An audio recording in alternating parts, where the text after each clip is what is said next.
Madame, Monsieur, Yorana et bienvenue dans votre journal sur TNTV. Très heureuse de vous retrouver en ce vendredi 27 février au sommaire de ce soir. Une sécurité en amélioration en surface mais des signaux d'alerte persistants. Le Haut-Commissariat dresse un état des lieux en demi-teinte marqué par la progression des violences et des infractions liées aux stupéfiants. Les détails dans quelques instants. Des milliers de naissances accompagnées et un engagement qui ne s'arrête pas à la retraite.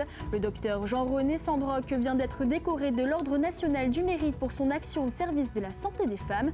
Une distinction qui salue des décennies au service des Polynésiennes. Terroir, tradition et invité de prestige à Paris, Inaupoko Devez, Miss France 2025, a fait une apparition remarquée au Salon de l'Agriculture. Une visite qui n'est pas passée inaperçue auprès du public et des exposants.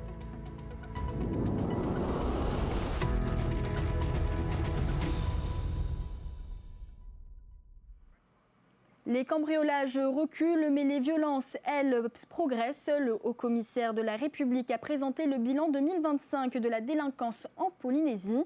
Un tableau contrasté, marqué surtout par une forte hausse des infractions liées aux stupéfiants. Les détails avec Thomas Chabrol. En 2025, le visage de la délinquance évolue. Première tendance, les vols diminuent de 2,2% avec 4095 faits recensés contre 4187 en 2024. La délinquance dite acquise est en recul avec la baisse de 6,8% des cambriolages. Les vols de véhicules chutent de 9,8%. Des résultats attribués au renforcement de la surveillance. Mais le tableau s'assombrit du côté des violences. Les atteintes volontaires à l'intégrité physique augmentent de 15,7%. La majorité des faits se produisent dans la sphère familiale, souvent sur fond d'alcool ou de stupéfiants. En 2025, les autorités recensent près de 3000 victimes de violences intrafamiliales. On voit que l'augmentation des violences intrafamiliales est supérieure à ce qui se passe au niveau national. Elle est comparable à ce qui se passe ailleurs outre-mer, mais c'est quand même très important. Mais on a une réponse derrière qui est importante puisqu'on a les mises en cause qui sont retrouvées et les procédures judiciaires sont en cours. Autre point qui interpelle les forces de l'ordre, la progression des infractions à la législation sur les stupéfiants en hausse de 32,9%. 3400 infractions ont été relevées en 2025, ce qui démontre l'intensification des contrôles sur le terrain avec une coordination des services de police, gendarmerie et douane. Des saisies records ont été faites sur l'ensemble du territoire avec la destruction de plantations de cannabis, saisies de cocaïne et d'ice. Agir sur les trafics, c'est aussi lutter contre le blanchiment d'argent. Les avoirs criminels saisis atteignent plus de 526 millions de francs pacifiques. Lutter contre les stupéfiants, c'est lutter contre l'arrivée des stupéfiants, donc contre le trafic et les flux. Et c'est aussi lutter contre les réseaux et ceux qui gagnent de l'argent grâce à cela. Et la meilleure façon de lutter contre eux, c'est d'arrêter les flux pour éviter qu'ils aient une génération d'argent. Et ensuite, saisir et leur confisquer tout ce qu'ils ont acquis ou l'argent qu'ils ont gagné grâce à cela. Et c'est tout le travail sur le blanchiment d'argent. Dans ce bilan, l'insécurité routière reste aussi au cœur des actions de prévention. On compte moins de morts, 35 en 2025 contre 39 en 2024. La majorité concerne les deux roues. Sur les routes, dans les espaces publics, autour des points de deal, les services de l'État promettent de maintenir la pression en 2026. Après les chiffres de la délinquance, place à une reconnaissance, celle d'un engagement au service de la vie. Il a accompagné la naissance de plusieurs générations de Polynésiens. Ce vendredi, le docteur Jean-René Sandrock a été fait chevalier de l'Ordre national du mérite lors d'une cérémonie organisée en fin d'après-midi.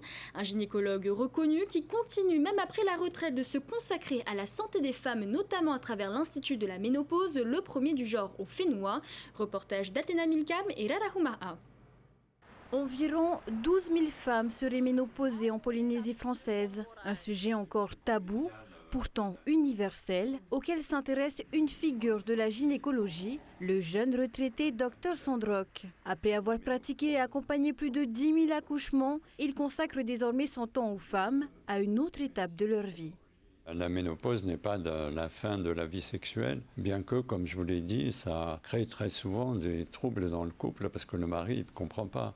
Et il pense que sa femme a un amant, qu'elle n'a plus envie d'avoir de rapport et que, ma foi, c'est la fin du monde. Non, la femme a beau lui expliquer, il y a toujours une baisse de la libido à la période de ménopausie, qui a moins d'envie, moins de désir. Et ça, on peut y remédier en améliorant la qualité de la sécrétion vaginale et puis en donnant parfois des petits stimulants pour essayer de résoudre ces difficultés. Résoudre des difficultés parmi les plus intimes, c'est le quotidien du docteur Sandrock. Un engagement pour les femmes qui prend aujourd'hui une nouvelle forme, mais qui ne date pas d'hier. Des qualités reconnues désormais au plus haut niveau, il vient d'être décoré de l'Ordre national du mérite.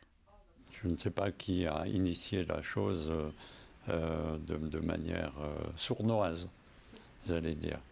Mais ça m'a fait plaisir et je trouve que c'est un signe de reconnaissance. Bon, ça flatte un peu mon ego aussi, bien sûr, mais c'est surtout un signe de reconnaissance du travail que j'ai fait et que je continue à faire. Et un encouragement aussi à rester dans les mêmes valeurs et dans le même tracé de route. Un parcours et des valeurs qui l'accompagnent désormais à la tête d'un institut inédit en Polynésie, encore rare ailleurs. Preuve que même si l'horloge tourne, la passion du métier, elle, ne s'éteint pas. À quelques semaines des élections municipales, la campagne entre dans une nouvelle phase. On ouvre cette page dédiée aux enjeux locaux.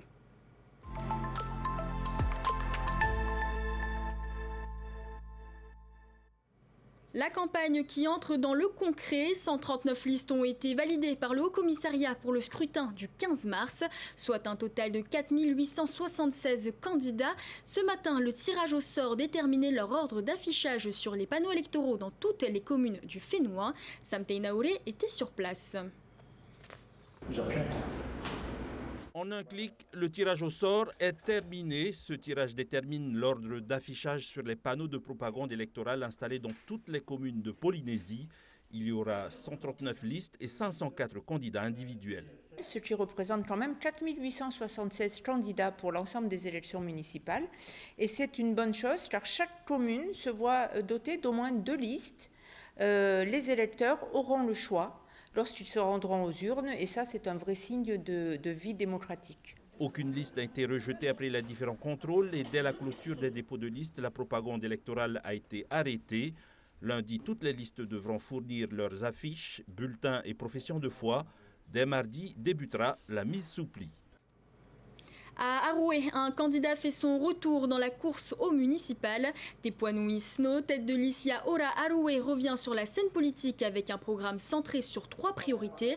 La lutte contre la délinquance, la rénovation du réseau d'eau et la redynamisation des sites militaires. On l'écoute au micro de Yann Roy.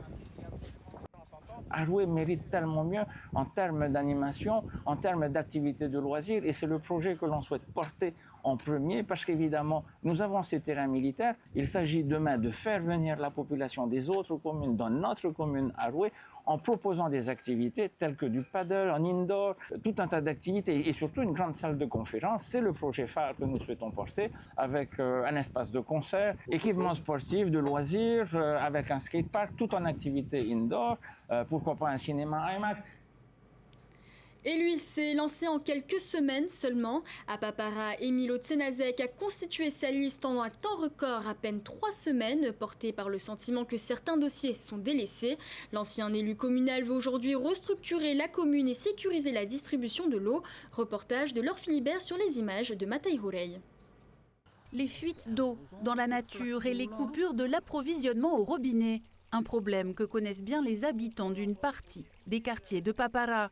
Comme ici, dans cette servitude privée où l'eau s'échappe avant d'être distribuée, une situation qui pénalise les particuliers autant que les agriculteurs. Il y a des fuites qui sont voyants. Depuis quelques années, ils sont vraiment voyants, ce sont des grosses fuites. Il y a celui de Afareri qui est juste au bord de route, ça fait, je sais pas, 2 ans. Il y a celui du quartier Vehi. Ça fait au moins 3 ans, c'est une vraie source. Maintenant, il y a 2 sources. Le plus urgent pour nous, c'est l'eau. C'est l'eau parce que c'est vital. Et il y a des quartiers qui n'ont pas d'eau. Élu conseiller municipal de 2008 à 2012, Emile Tsenazek souhaite revenir aux affaires de la commune.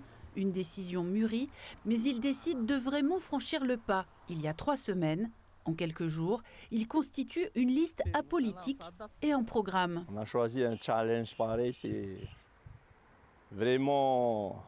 On veut que ça change. Il y a une énorme dégradation à tous les niveaux. L'ex-élu qui se lance pour la première fois en tête de liste espère bien créer la surprise à Papara. À ses côtés, des figures de la commune comme Ro'onui Fenouaiti, Ignacio Raveino Senior ou encore Moerani Le Hartel. Nouvelle candidature à Tayarapu Est. La liste Fa'ahotuya Tayarapu entre en campagne pour les municipales de 2026. À sa tête, Willy Cheung-Sao, maire délégué d'Afahiti, qui défend davantage d'autonomie pour les communes associées et la proximité avec la population. Une candidature également marquée par le renouvellement des profils et l'engagement des habitants de la presqu'île. Notre journaliste Léa Gugelman était à Tautira. Raitini fait partie de cette nouvelle génération qui s'invite dans la campagne municipale. À seulement 22 ans, il s'engage aux côtés de Willy Cheung-Sao. Entrepreneur à Tautira, il partage son quotidien entre une activité d'excursion touristique et une structure d'accueil pour personnes âgées.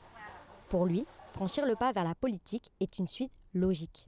C'est pas fréquent ici en Polynésie d'avoir des jeunes de moins de 25 ans, on va dire, s'engager en politique. Mes activités professionnelles ici à Tautira, c'est vrai qu'elles ont nourri ma motivation de me présenter ou de m'engager en politique.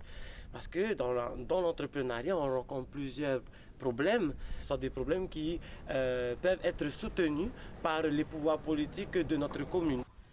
À Tayarapu Est, la liste met en avant des profils ancrés dans le tissu local. Parmi eux, Halan, entrepreneuse dans la restauration et l'agriculture. Je m'engage sur cette liste Fa'ahotuya Tayarapu.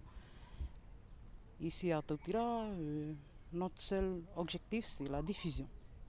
Mon intérêt pour ces élections, c'est pas par rapport à mon entreprise que je fais ça, je fais plutôt pour ma population de Tautira. Au-delà des parcours individuels, cette campagne interroge la place accordée aux habitants dans la gouvernance communale. Une volonté affichée, associer davantage la population aux choix qui façonneront la commune de demain. Toujours sur Tayarapu Est, la campagne prend une tournure particulière.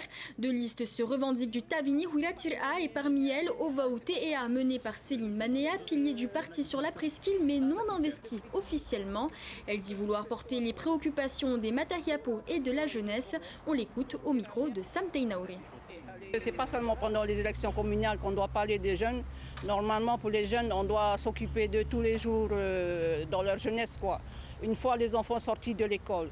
Et puis, il y a aussi le travail pour les jeunes et puis pour les Matahiapo aussi pour s'occuper d'eux. Au niveau de l'agriculture, au niveau de l'eau à Tayarapu, qu'il faut améliorer encore plus parce que la population sont aussi en difficulté de ce côté-là.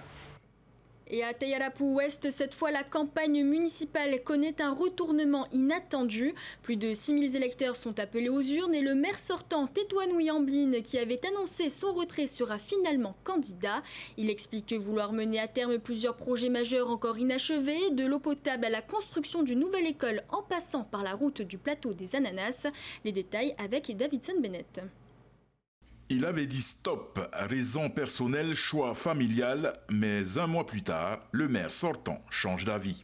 Nous avons beaucoup de projets que nous avons démarré, commencé, qui n'est pas encore terminé, et donc il m'a poussé à revenir et à se représenter pour le communal de Tayarapu Ouest.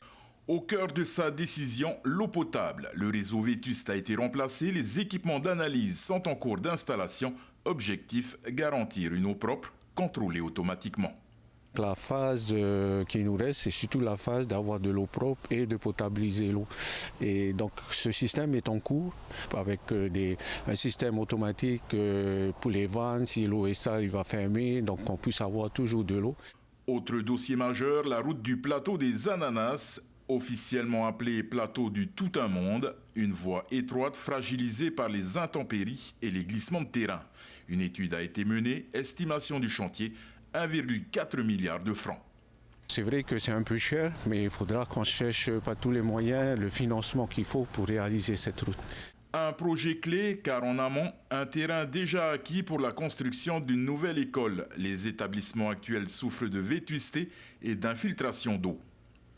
Nous sommes en négociation avec les propriétaires de ce terrain qui puissent nous transférer donc la part de la route à la commune, que la commune puisse être propriétaire de cette route pour que nous puissions travailler sur ce projet pour la réalisation de cette route parce que nous avons un autre projet, c'est au-dessus où nous avons acheté un terrain pour la construction de notre école.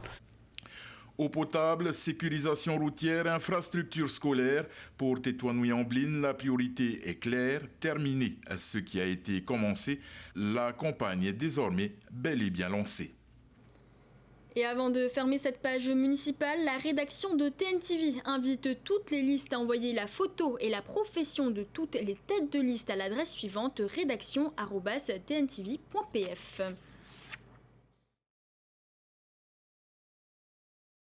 National de l'agriculture, rendez-vous incontournable du monde agricole.